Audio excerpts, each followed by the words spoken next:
Hello students. आज हम एक स्पेशल टॉपिक शुरू कर रहे हैं। It is known as dynamic memory allocation. Dynamic memory allocation.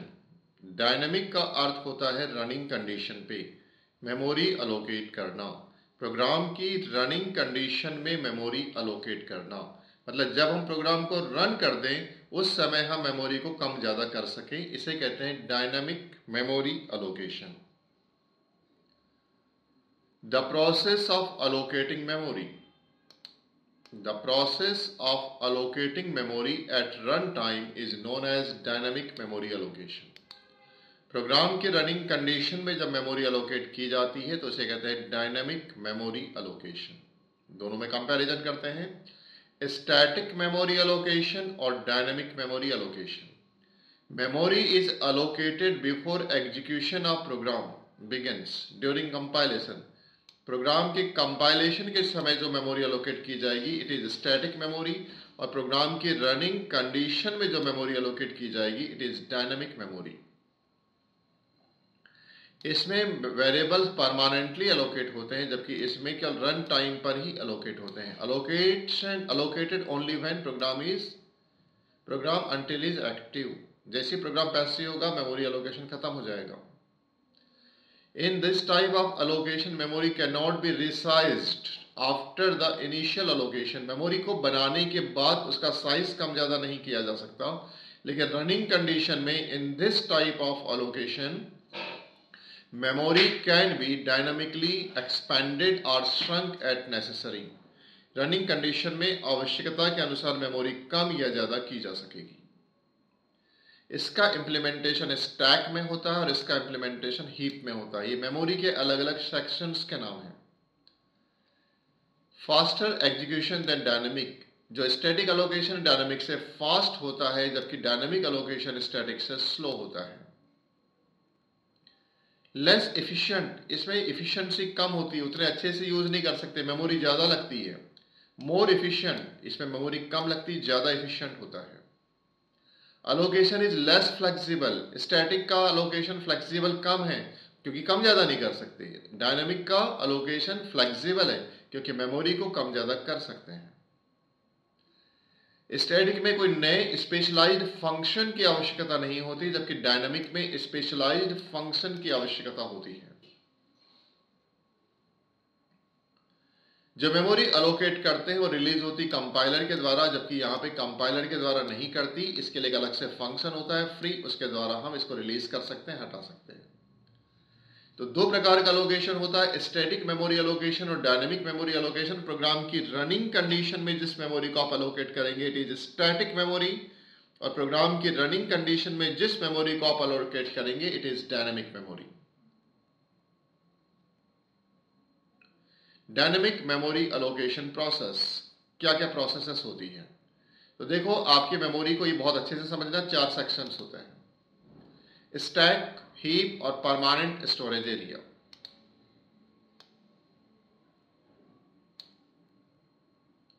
आपके कंप्यूटर के मेमोरी के ये इंपॉर्टेंट हिस्से हैं। एक में लोकल वेरिएबल, जहां पे लोकल वेरिएबल्स अलोकेट होते हैं, जहां पर लोकल वेरिएबल्स अलोकेट होते हैं ऐसी मेमोरी को बोला जाता है स्टैक, जहां पे लोकल वेरिएबल अलोकेट होते हैं। और जहां पे प्रोग्राम की इंस्ट्रक्शंस और स्टैटिक वेरिएबल अलोकेट होते हैं इसे बोला जाता है परमानेंट स्टोरेज एरिया। जब आप प्रोग्राम बनाते हैं तो जिस मेमोरी के एरिया में लोकल वेरिएबल बनता है, अलोकेट होता है, उसे स्टैक कहते हैं।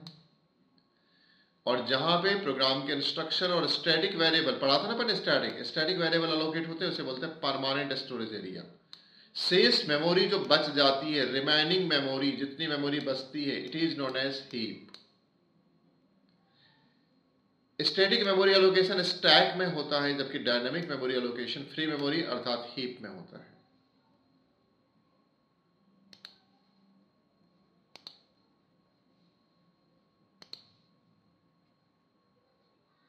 अब यदि आपको डायनामिक मेमोरी एलोकेशन करनी है तो इस केस में आपको कुछ स्पेशलाइज्ड फंक्शंस लगेंगे। पहला फंक्शन है मैलोक। इस मैलोक का मतलब है मेमोरी अलोकेशन, कैलोक का मतलब है कैस्केडेड अलोकेशन, तीसरा है फ्री जो मेमोरी को हटाएगा, रीअलोक का मतलब है री अलोकेशन। तो आप जब भी डायनामिक मेमोरी अलोकेशन करना चाहेंगे, मेमोरी को डायनामिकली अलोकेट करना चाहेंगे, आप चार फंक्शंस यूज करेंगे, मैलोक, कैलोक, फ्री और रीअलोक। इन फंक्शंस की वर्किंग को अपन यहां देख रहे हैं। वन बाय वन हम सारे फंक्शंस को समझने की कोशिश करेंगे। The first function is malloc, allocated a block of memory, memory के एक ब्लॉक को अलोकेट करता है। This function is used to allocate a single block of memory, ध्यान से समझिएगा, इस फंक्शन के द्वारा single block of memory allocate होती है, मेमोरी का एक ब्लॉक बनेगा। This is DMA function with single argument, इसके में यह एक डीएमए फंक्शन है, मतलब डायनामिक मेमोरी अलोकेशन फंक्शन है, जिसमें एक आर्गुमेंट पास किया जाता है। कैसे यूज करते हैं? एक पॉइंटर असाइन कास्ट टाइप जिसमें कन्वर्ट करना है malloc size of data types. यहां पे पीटीआर पॉइंटर है, मैलोक फंक्शन का नाम है, जो मेमोरी अलोकेट करना चाहते हैं उसका जो टाइप है इट इज डाटा टाइप। जो डाटा टाइप होगा उसी में सामने कास्टिंग भी करेंगे। इसके प्रोग्राम भी करेंगे, जल्दी क्लियर होगा। फिर आता है calloc, allocated multiple block of memory, malloc के द्वारा केवल एक ब्लॉक की मेमोरी क्रिएट होती है, जबकि कैलोक के द्वारा मल्टीपल ब्लॉक्स की मेमोरी अलोकेट कर सकते हैं। मैलोक के द्वारा single block of memory allocate होती है, जबकि कैलोक के द्वारा multiple blocks of memory allocate की जा सकती है, जिसमें 2 आर्गुमेंट्स है, एन और एक साइज टाइप। वर्किंग देखेंगे प्रोग्राम के साथ। तीसरा फंक्शन है रीअलोक, जो मेमोरी को दोबारा अलोकेट करता है। इसमें रीअलोक देखो, पीटीआर और न्यू साइज, इसमें भी 2 आर्गुमेंट्स हैं। और लास्ट फंक्शन है फ्री, तीनों के द्वारा, मतलब मैलोक के द्वारा, कैलोक के द्वारा और रीअलोक के द्वारा जो मेमोरी अलोकेट की जाती है उसे कंप्यूटर से हटाने के लिए, उसे फ्री करने के लिए जो फंक्शन लगता है it is free. This function is free. पर देखें फ्री पीटीआर, एक आर्गुमेंट है फ्री फंक्शन में जिसका नाम है पीटीआर। और इसके बाद एक और ऑपरेटर पढ़ रहे हैं अपन, size of operator. Size of operator के द्वारा हम किसी भी वेरिएबल का या डाटा टाइप का साइज प्राप्त कर सकते हैं। तो जब तक इनके प्रोग्राम नहीं करेंगे हमें चीजें समझ में नहीं आएंगी। तो चलिए स्विच करते हैं प्रोग्राम पे, और अब हम एक एक करके इनके प्रोग्राम बनाना स्टार्ट करते हैं। हम सबसे पहले समझेंगे मैलोक काम कैसे करता है। वन बाय वन इस प्रोग्राम को कॉन्सेंट्रेट करेंगे। सबसे पहले हमने हेडर फाइल इंक्लूड की है studio.h, conio.h और साथ में studio.h, stdlib.h और conio.h। आपका जो मैलोक, कैलोक, रीअलोक और फ्री फंक्शन है, इसकी हेडर फाइल होती है stdlib.h, या कभी कभी ये मिल जाता है alok.h में। हमने यहाँ यूज किया है stdlib.h, stdlib.h। तो 3 हेडर फाइल्स होगी, studio.h, stdlib.h और conio.h। इसमें stdlib यूज की है हमने मैलोक के लिए, stdlib हमने यूज की है मैलोक के लिए। इसके बाद आप देखें प्रोग्राम स्टार्ट होगा मैन से। हमने एक वेरिएबल बनाया है, ये वेरिएबल है पॉइंटर टू इंटीजर टाइप का, पॉइंटर टू इंटीजर, इंटीजर नहीं है, पॉइंटर टू इंटीजर टाइप का। इसको नाम दिया आई वेरिएबल, मतलब इंटीजर वेरिएबल। सेकंड हमने बनाया है सी वेर, मतलब कैरेक्टर वेरिएबल, इसका टाइप है पॉइंटर टू कैरेक्टर। तीसरा वेरिएबल बना है एफ वेर, जिसका टाइप है पॉइंटर टू फ्लोट। हमने 3 पॉइंटर्स डिक्लेयर किए हैं, हमने 3 पॉइंटर्स डिक्लेयर किए हैं। और अब हम मैलोक के द्वारा मेमोरी अलोकेट करेंगे, अर्थात प्रोग्राम की रनिंग कंडीशन में मेमोरी अलोकेट करेंगे। Allocating memory dynamically. देखो इस पैटर्न को देखना, बस यही खास चीज इस प्रोग्राम की। हमने लिखा मैलोक, आप कितने इंटीजर के लिए रखना चाहते हैं, 1 2 3 4 10। हमने सिंपलिसिटी के लिए यहां पे 1 लिया है, 1 इनटू साइज ऑफ इंटीजर। आपके कंप्यूटर में इंटीजर जो साइज लेता है, क्योंकि किसी कंप्यूटर में इंटीजर 2 बाइट्स लेता है और किसी में 4 बाइट्स। अगर आपके कंप्यूटर में इंटीजर 4 बाइट्स लेता है तो साइज ऑफ रिटर्न करेगा 4 इंटू 1, मतलब 4 बाइट्स की मेमोरी अलोकेट होगी। सबसे पहले आपने आईवेर बना के रखा है। आईवेर एक पॉइंटर है और आपने मैलोक के द्वारा एक इंटीजर के लिए मेमोरी एलोकेट करी और इस मेमोरी का एड्रेस चला जाएगा इस पॉइंटर में, इसलिए पॉइंटर इसको पॉइंट करेगा।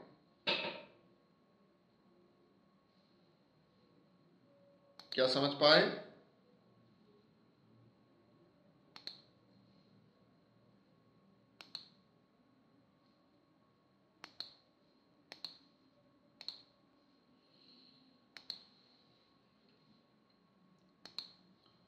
देखो, सबसे ऊपर हमने वेरिएबल डिक्लेयर किया था, इसका नाम था आईवेर।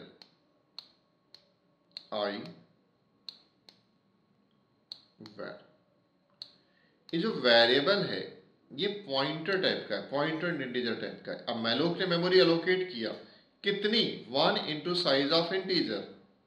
तो एक इंटीजर के लिए मेमोरी एलोकेट करेगा, पर इस मेमोरी का कोई नाम नहीं होगा और ये मेमोरी के लिए पॉइंटर रिटर्न करेगा। जिस मेमोरी के लिए जो पॉइंटर रिटर्न करेगा उस पॉइंटर का टाइप होगा पॉइंटर टू वॉइड। मेमोरी जो बनती है उसका टाइप होता है पॉइंटर टू वॉइड, किसी टाइप का नहीं होता, नो रिटर्न होता है। अब पॉइंटर टू वॉइड है लेकिन हमको इस मेमोरी में इंटीजर रखना है, इसलिए हम इसकी कास्टिंग करेंगे पॉइंटर टू इंटीजर में, इसलिए यहां लिखा है पॉइंटर टू इंटीजर। तो pointer to void pointer to integer में चले जाएगा, कन्वर्ट हो जाएगा। और इस प्रकार से जो आई वेरिएबल है, ये जो मेमोरी बनी है जिसका कोई नाम नहीं है, उसका एड्रेस इसमें चले जाएगा और वो उसको पॉइंट करेगा। सीधी सरल भाषा में मैलोक ने एक मेमोरी एलोकेट करी।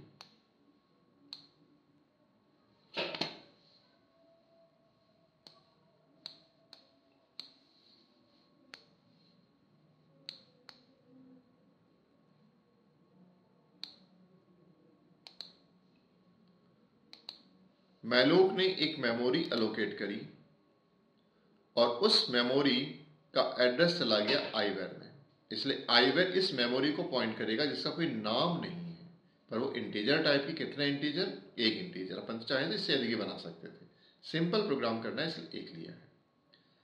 उसके बाद आपने फिर से मैलोक को यूज किया, इस बार लिखा है साइज ऑफ कैरेक्टर, कितने के लिए? 1 के लिए। तो एक कैरेक्टर के लिए मेमोरी एलोकेट होगी और उसका एड्रेस पॉइंटर टू कैरेक्टर यहां जो है उसी में कन्वर्ट करना और वो चला जाएगा सी कैरेक्टर में।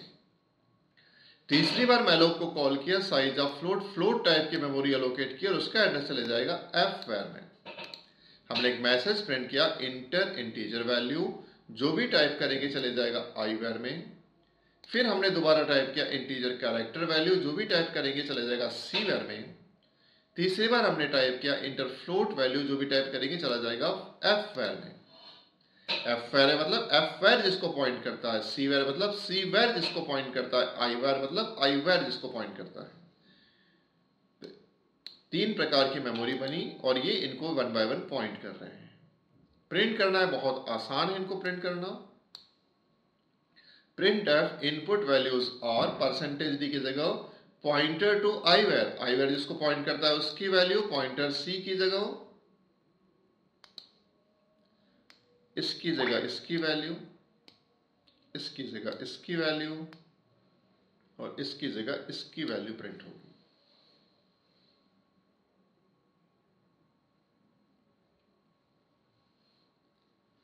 अब हमने जो बात की, इसके बाद आपने जो मेमोरी बनाई है उस मेमोरी को फ्री करने की जिम्मेदारी भी आपकी ही है।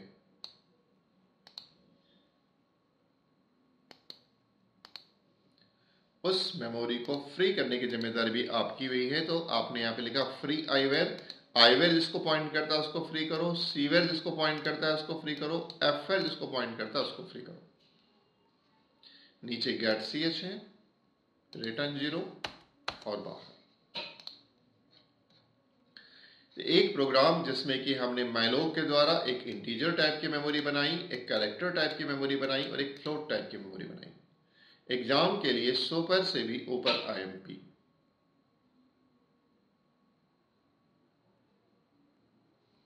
प्रोग्राम को मैं रन कर रहा हूं।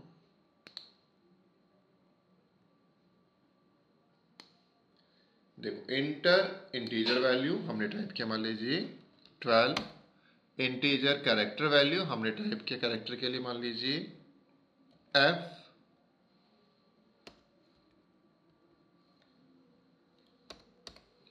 हमने टाइप किया F और इंटीजर फ्लोट वैल्यू हमने टाइप किया, मान लीजिए 3.8। हमने एंटर किया, देखो आउटपुट आ गया 12 F और 3.8। तो मैलोक के द्वारा डायनामिकली मेमोरी को अलोकेट करने का एक छोटा सा प्रोग्राम मैंने आपके सामने बनाया। बहुत कॉम्प्लेक्स प्रोग्राम भी कर सकते हैं, लेकिन आपकी सिंप्लिसिटी के लिए एक सिंपल सा प्रोग्राम किया है।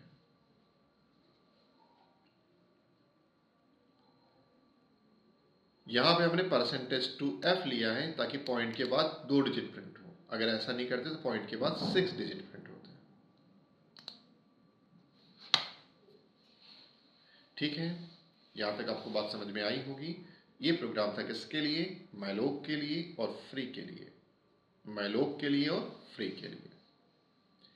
इसी प्रकार से हम कैलोक के लिए भी प्रोग्राम बना सकते हैं बहुत आराम से।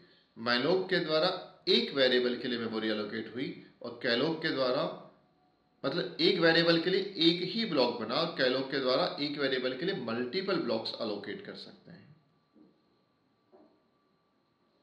तो मैलोक के द्वारा एक मेमोरी का ब्लॉक बनता है और कैलोक के द्वारा मेमोरी के मल्टीपल ब्लॉक्स बनते हैं।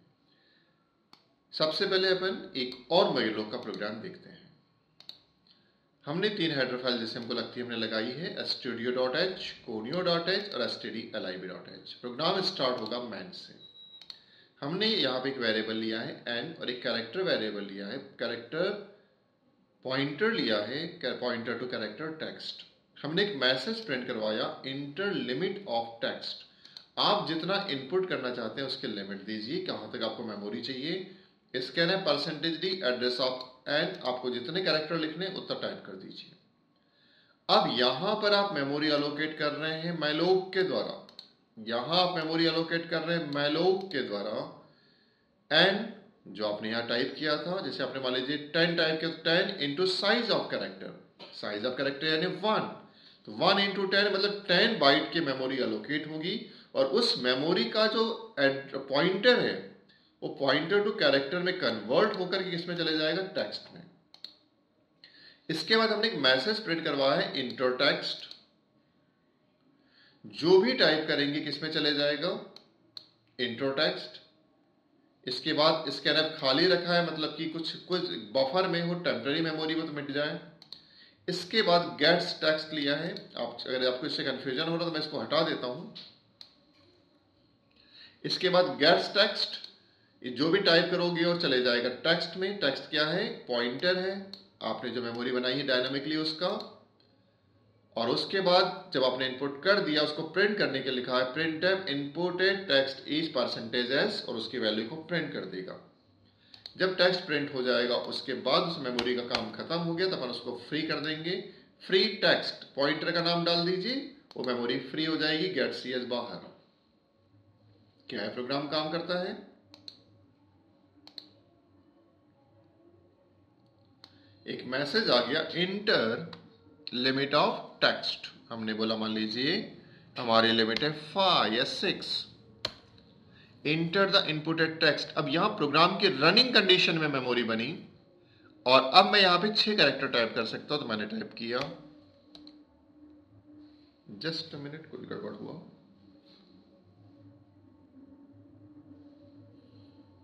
दोबारा से रन करते हैं।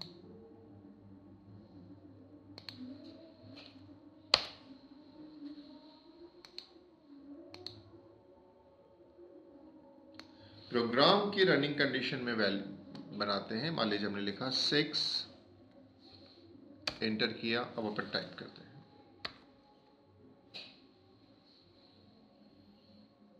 Inputted text percentage s gets, buffer की दिक्कत आ रही होगी, इसको लगाना पड़ सकता है।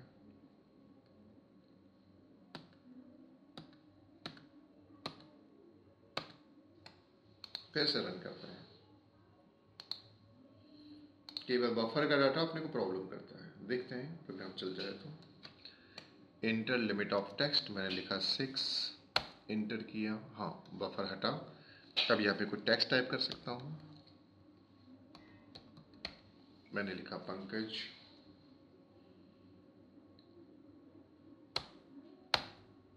इनपुटेड टेक्स्ट जो हमने किया, देखो यहाँ पे 6 लिखा, यहाँ पे मेमोरी बनी, उस मेमोरी में वैल्यू गई और यहाँ उस वैल्यू को प्रिंट किया हमने। तो आई थिंक आपको मैलोक फंक्शन की वर्किंग समझ में आई होगी। मैलोक फंक्शन के द्वारा आप प्रोग्राम की रनिंग कंडीशन में मेमोरी अलोकेट कर सकते हैं। प्रोग्राम की रनिंग कंडीशन में आप मेमोरी अलोकेट कर सकते हैं। अगर इस प्रोग्राम को कैलोप के लिए कन्वर्ट करना चाहते हैं, बहुत आसान होगा। कैलोप मल्टीपल ब्लॉक्स बनाता है मेमोरी के। हम यहाँ पे n की जगह हटा करके जो स्टार है इसको कॉमा कर लेंगे। हमने इसको कॉमा किया और इसे कर दिया कैलोप, या कर दिया C। अब क्या हो गया, अभी n साइज का एक ही ब्लॉक बना था, अब कैरेक्टर के लिए n ब्लॉक्स बनेंगे। मैलोक के द्वारा एक ही ब्लॉक बनता है लंबा सा, जिसमें n कैरेक्टर रख सकते थे।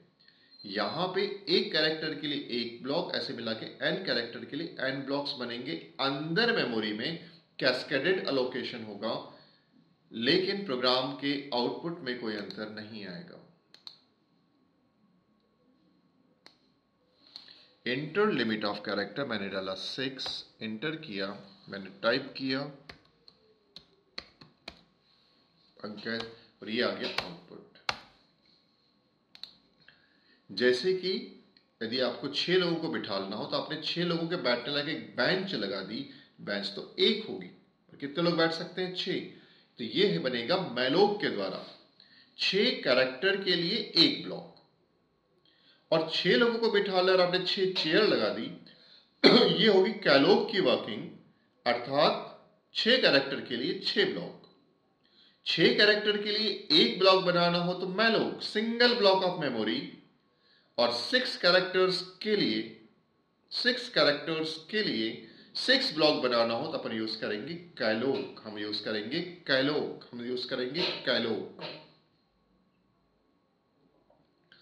आई थिंक अब आपको मैलोक और कैलोक का अंतर समझ में आ गया। कुछ भी नहीं करना है, देखो अगर प्रोग्राम आ गया, मैलोक के प्रोग्राम को कैलोक में कन्वर्ट करना है, या यहां पे अगर स्टार लगा है, यहां पर यदि स्टार लगा है तो इस केस में ये है मैलोक का प्रोग्राम, यहां पे होगा मैलोक। ये बन गया मैलोक का प्रोग्राम। कैलोक का करना है तो इस फंक्शन का नाम कैलोक करो और यहां पे स्टार की जगह कॉमा लगा दो। मैलोक मेमोरी का एक ब्लॉक अलोकेट करता है और कैलोक मेमोरी के मल्टीपल ब्लॉक्स अलोकेट करता है, काम सेम होता है। लास्ट में फ्री फंक्शन है, जो हमने मेमोरी अलोकेट करी है उसको फ्री करने के लिए हम इस फंक्शन का उपयोग करते हैं। इस फंक्शन का नाम है फ्री। इस फंक्शन का नाम है फ्री।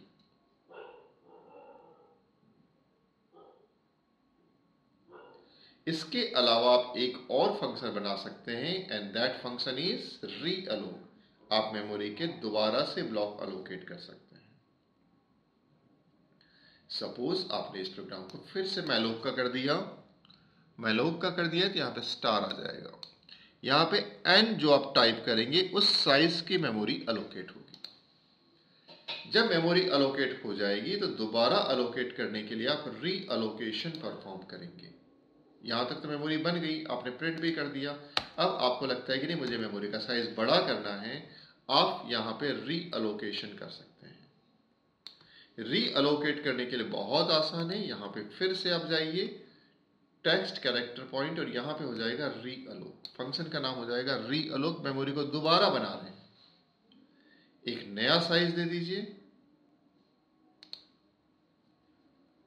पहले वाला पॉइंटर होगा P, रीअलोकेशन में दो प्रकार के पॉइंटर लगेंगे अपने को।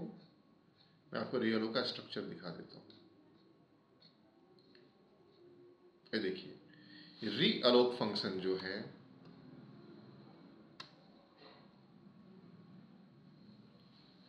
यहां पे लिखा है मैलोक 5 साइज ऑफ इंटीजर, मतलब 5 इंटीजर के लिए मेमोरी बनाई है।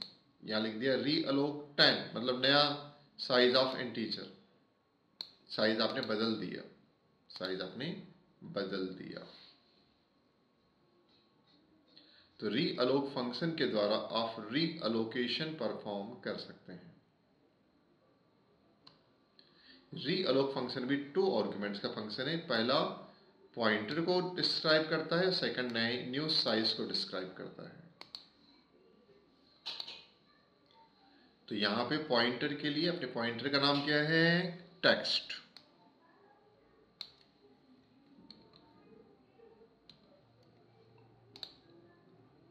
और आप इसके बाद एक नया साइज बता दीजिए। चलो इस प्रोग्राम को सिंपल करते हैं, ये सब मेमोरी से हटाते हैं, ज्यादा आसान करते हैं तो कॉम्प्लेक्स हो जाएगा। n की जगह यहां पे कर देता हूं मैं 6, तो 6 चला गया।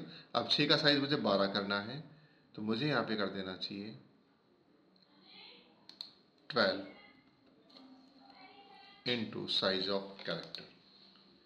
देखो, मैलोक से मेमोरी एलोकेट हुई कितने के लिए? 6 कैरेक्टर्स के लिए। हमने लिखा इंटर टेक्स्ट, उसके जो भी टाइप करेंगे उस टेक्स्ट में चला गया, उसको प्रिंट भी कर दिया।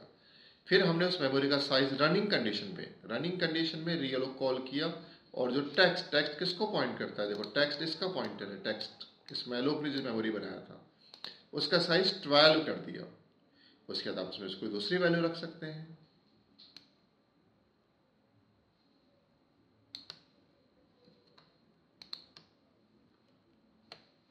प्रोग्राम को रन करता है।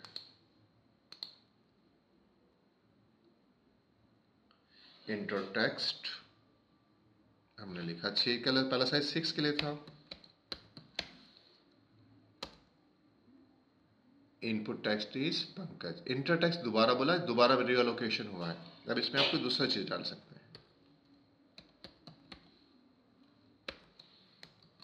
अब हमने 12 का साइज डाल दिया, देखो 12 की होगी, मेमोरी अपडेट हो गई। तो यदि आप प्रोग्राम की रनिंग कंडीशन में मेमोरी को अपडेट करना चाहते हैं तो आप किस फंक्शन को यूज करेंगे? रीअलोक को। आप किस फंक्शन को यूज करेंगे?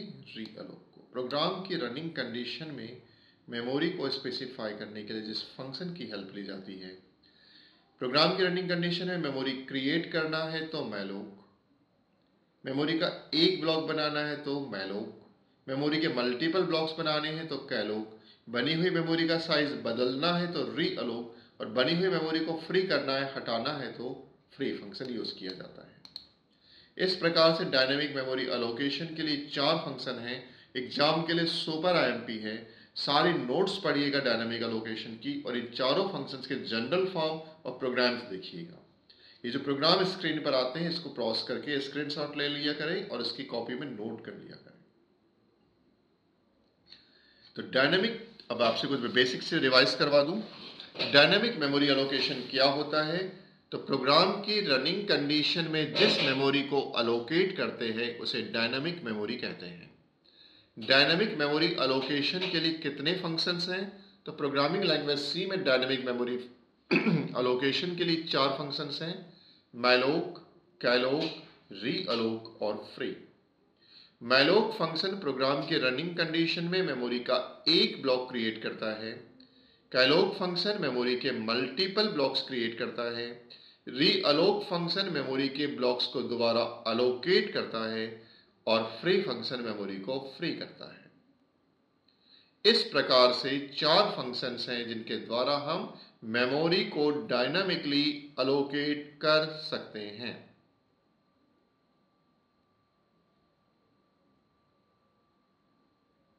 उम्मीद है ये चारों फंक्शन आपको समझ में आए हैं।